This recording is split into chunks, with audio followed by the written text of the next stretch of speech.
দুই ভাই রনি আর রাহুল থাকতো একটা ছোট্ট গ্রামে। একদিন তারা ঠিক করলো তারা একটা জঙ্গলে যাবে এবং সেখানে গিয়ে খেলা করবে।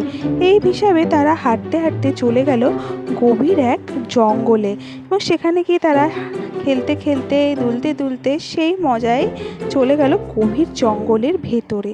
সেখানে গিয়ে তারা হারিয়ে গেল। ভাই রনি, আমরা তো মনে হচ্ছে হারিয়ে গেছি। আমরা কি আর বাড়ি যেতে পারবো না? আমিও তো জানি না ভাই রাহুল, আমরা কোথায় এসে পড়লাম। এই মুহূর্তে চলে আসলো একটি খরগোশ।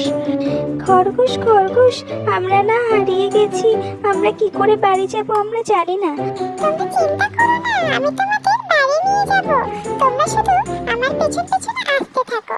এবার খরগোশটা দৌড়াতে লাগলো এবং রনি রাহুল তাদের পেছন পেছন দৌড়াতে লাগলো। এইভাবে তারা চলে গেল তাদের গ্রামে।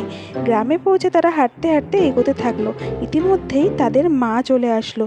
কি রে রনি রাহুল, তোরা আমাকে না বলে চলে গিয়েছিস?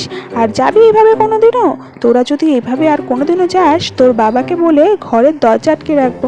ক্ষমা করো মা, আর হবে না। আমরা আর তোমাকে না বলে এভাবে কোথাও যাব না, ক্ষমা করে দাও প্লিজ।